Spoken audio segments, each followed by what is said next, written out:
The world is full of urban legends, remarkable stories that spread like viruses around the planet, mutating and evolving until no one can remember which are true and which are urban legends. In this episode called Beyond Belief, you'll see 3 incredible stories so unlikely that you'll be hard-pressed to find the truth. First up, Belgian police search a house for clues and end up getting some very nasty surprises. Then Donna Leidhoven takes a wrong turn and gets herself in a very sticky situation. And finally, Laura Mortensen cooks up an unusual meal that makes headlines around the world. Watch all 3 stories and decide which ones are true and which ones are false. Find out if you guessed right at the end of the show. First, it's a story we like to call House of Revenge. Belgium is home to fine chocolate, tasty waffles, and delicious beer. But it's also the setting for one of Europe's most bizarre and puzzling crimes. Meet police officer Marc Bolliarts.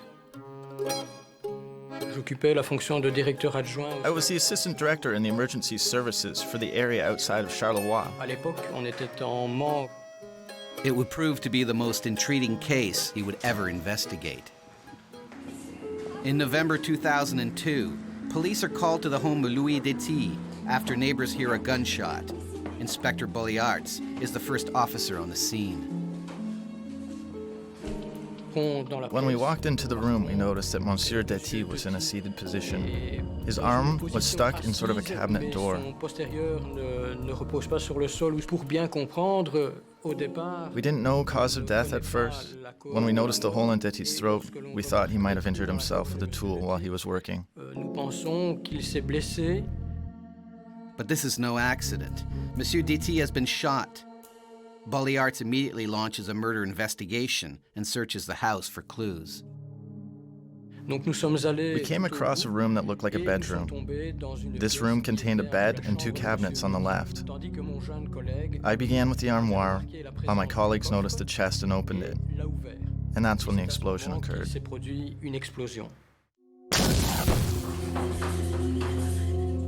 The officer has had a lucky escape. If he'd opened the chest from the front, he would have been killed. Inspector Bolliarts suspects there could be more traps and calls in the bomb squad. All the traps we found were extremely dangerous. All were very well calculated and were well executed. The bomb squad comes across a shotgun propped suspiciously against a wall. There was a trap that was behind the hunting gun. A tiny wire leads from the shotgun barrel to a homemade pipe gun hidden in the wall. The wall had been repainted, plastered. It was completely invisible.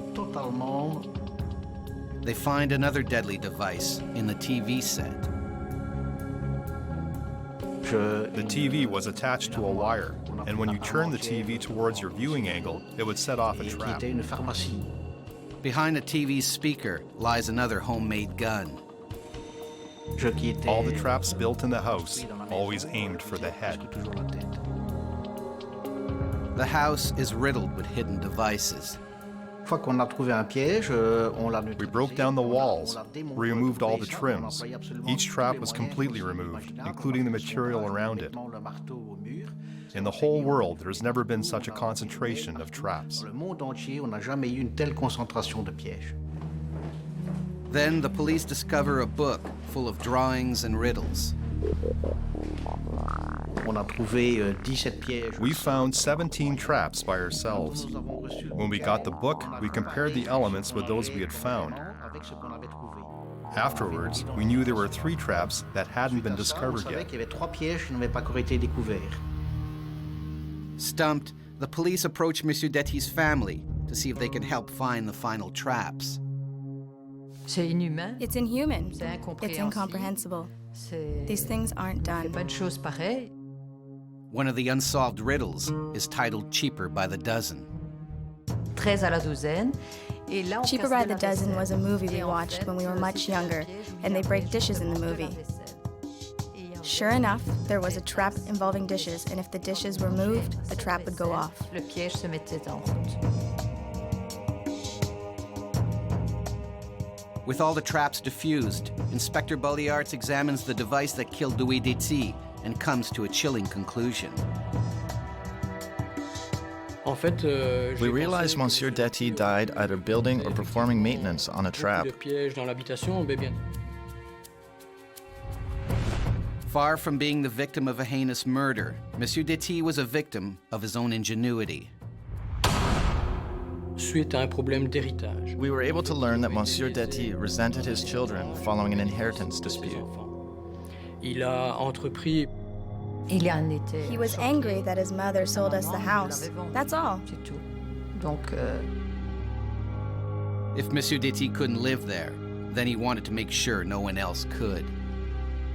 He was a really selfish person. He didn't have a loving personal relationship with his family. He was someone with an unimaginable ego.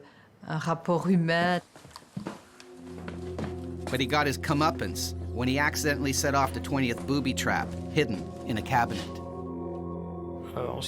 I think Monsieur Detis must have had a phenomenal hatred towards his children to ever come so far as to act this way. So is this story the truth, or have we trapped you in our web of lies? Find out at the end of the show. But first, check out this mini-myth. Mini-myth number 543, Trombone Head. A young trombonist in the Brazilian symphony has a brilliant idea for his part in Tchaikovsky's 1812 overture.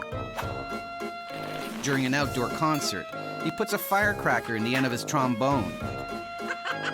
His plan is to blow the firecracker up into the sky, wowing the crowd. Instead, when the firecracker goes off, it shoots into the orchestra and hits the conductor in the stomach, throwing him back into the audience. Meanwhile, the force of the explosion knocks the trombonist off his chair, sends a burning jet of hot air into his mouth, and renders him unconscious. So is this tale of trombone tomfoolery true, or is it just a load of hot air?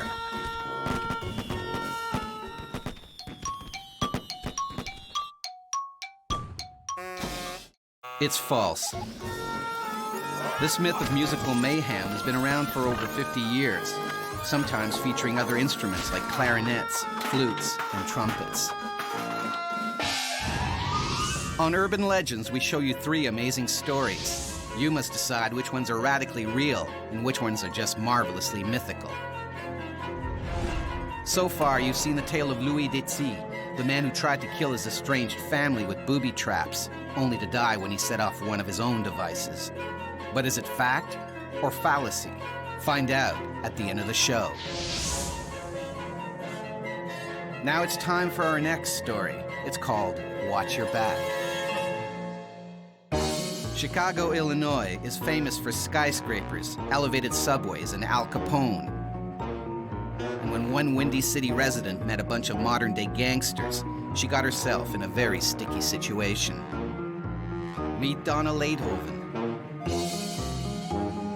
I haven't lived in Chicago that long. I moved here for work 2 years ago, and I know there's some bad areas, but I try not to go near them. Donna took one deadly detour into the mean streets of Chicago that she'd lived to regret forever. On July 21st, 2005, Donna's car is hurtling through the city's streets as she frantically searches for help. Donna has just had a brush with death. And I pulled over and I just screamed at them from my car. I thought I'd been shot. What is it? Donna's trauma began an hour earlier while she's out getting supplies for the weekend. I came out of the store and put all the groceries in the back seat of my car. Today, the city is in the grip of a heat wave, with the mercury rising to over 100 degrees. I started to drive away, realizing how absolutely scorching it was outside. Couldn't get the air conditioner to work. I kept trying, fiddling around with it as best I could. I, of course, then rolled down all the windows, hoping to get a bit of a breeze, but that didn't help either. With the sun beating down, Donna's cars turned into an oven.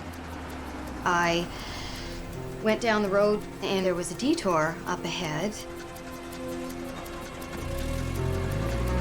And before long realized that I ended up in a part of town that I was not very familiar with. Having strayed off the detour, Donna finds herself in a rough neighborhood. But I continued through anyway and saw on a stoop that there was a group of guys sitting there drinking something out of a brown paper bag, and that made me a little nervous as well. Donna's car is about to let her down yet again. Pulled up to the stop sign, and sure enough, my car stalled.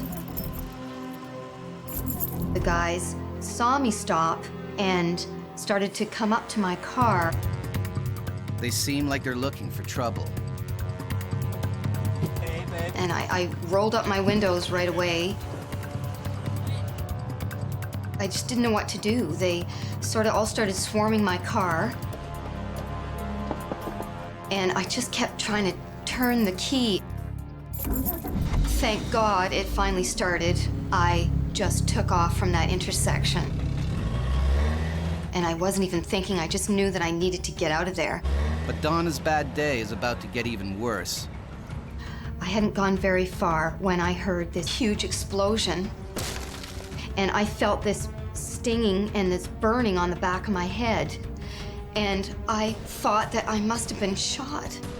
Panicking and in fear of her life, Donna tries to find help. First thing I noticed was a group of guys working at the side of the road.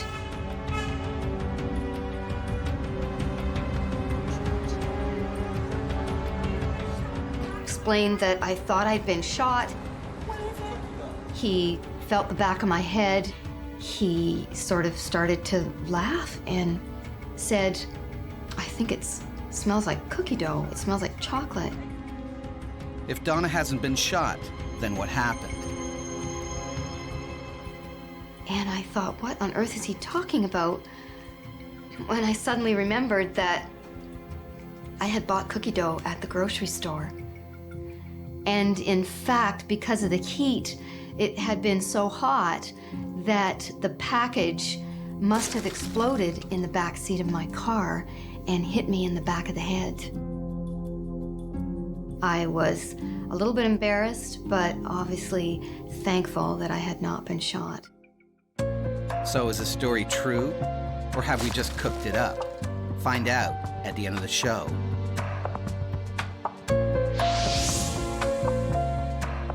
But first, check out this mini-myth. Mini-myth number 57. Long time bomb. A farmer in a small village in Romania is digging in his garden when he comes across a long metal cylinder. After taking it out of the ground, he uses it to sharpen hoes and scythes.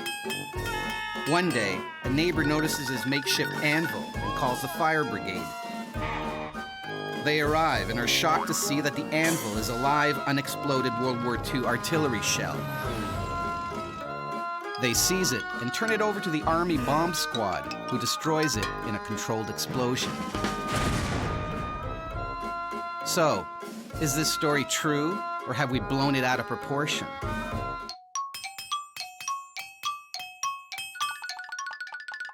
It's true. A fire department spokesperson said that the weapon could have exploded at any time. On Urban Legends, we show you 3 astounding stories. Your job is to separate the terrific truths from the fictitious frauds.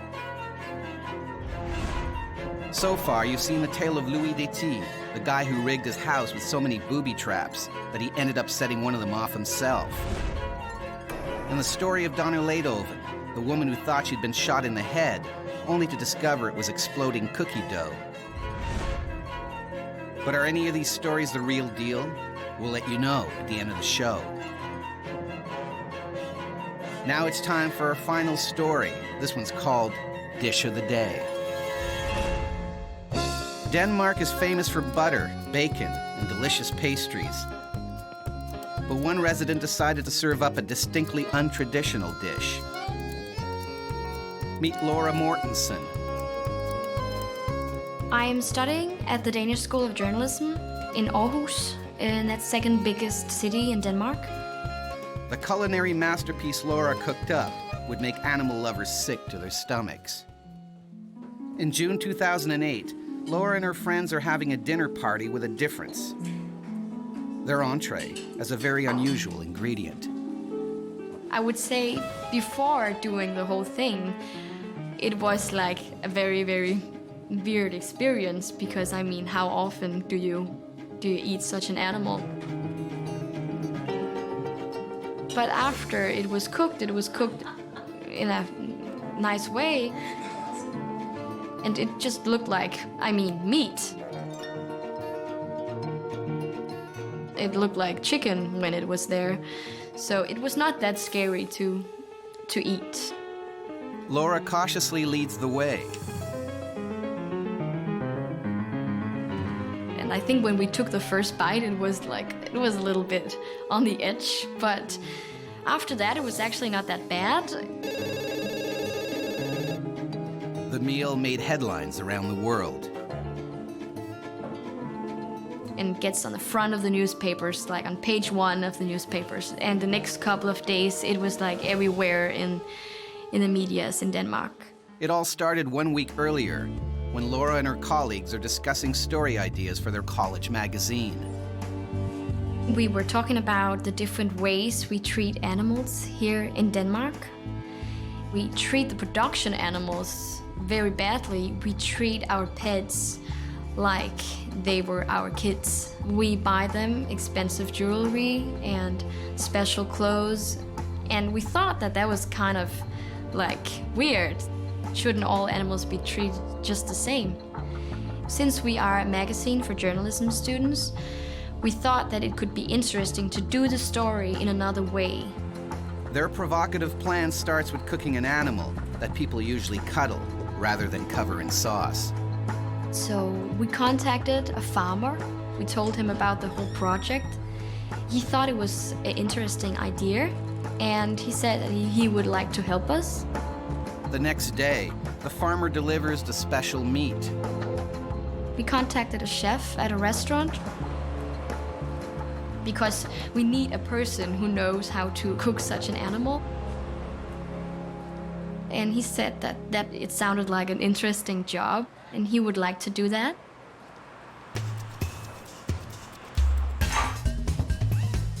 Then the chef arrives to cook up the momentous meal. He prepared it like rabbit. He said that the meat was a bit like rabbit meat, and we had a photographer there taking pictures of it. After that, we got together around the table. Everything is set now for the taste test. It's kind of a cliche because when people taste weird things, they always says that it's like chicken. But that was actually the case this time too. To everyone's surprise, the meal actually tastes pretty good. So what was the mystery meat? But still, it was a weird experience sitting there and eating a cat. Is it worse to eat a cat than to eat another animal? Isn't this just about how we treat the animal before we eat them? It was just a way to show that all animals are equal. So is this story the cat's pajamas? Or is it just a bunch of fluff? You don't have to wait much longer to find out. All will be revealed after this final mini-myth. Mini-myth number 1543. The Checkout Trickster. Bob Mello stands in the checkout line at a department store when he notices an old woman staring at him. She tells Bob that he looks like her grandson who just passed away. Becoming tearful, the old lady asks Bob if he would mind saying goodbye, Grandma, when she leaves. Feeling sorry for her, Bob agrees. As the old woman exits with her shopping bags, Bob says, "Bye, Grandma." She waves and smiles as she walks out the door. When Bob approaches the cashier to purchase a tie, he's hit with a $300 bill. Bob is stunned as the cashier explains that the grandma said he'd pay her bill. So, did Granny really pull a scam, or is this just old folklore?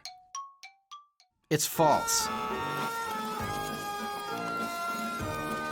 Other versions are set in roadside diners or grocery stores, but the bill is always left with a hapless stranger.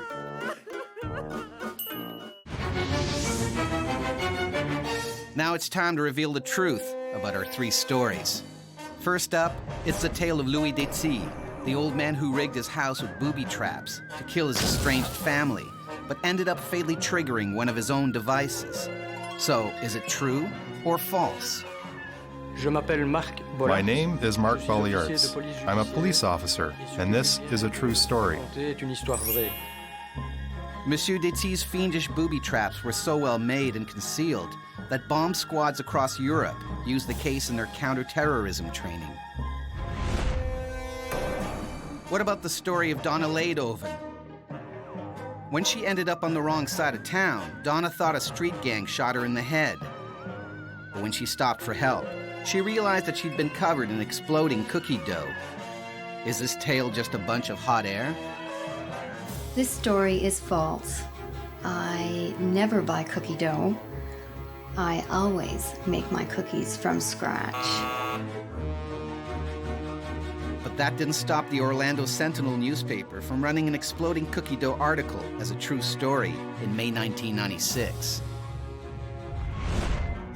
Which leaves the story of Laura Mortensen, the journalist who tried to challenge our treatment of animals by sitting down to a dinner of cat, a meal that made the news the world over. But is it true or false? My name is Laura Bøge Mortensen, and this story is a true story. Laura Mortensen's kitty cooking got her banned from Facebook, but it's more common than you think, especially in Peru, where they have an annual cat-eating festival. That's the end of our episode called Beyond Belief. Could you spot the telltale truths, or were you taken in by the mind-blowing myths? Don't worry if you couldn't. You'll get another chance to separate fact from fiction in the next installment of Urban Legends.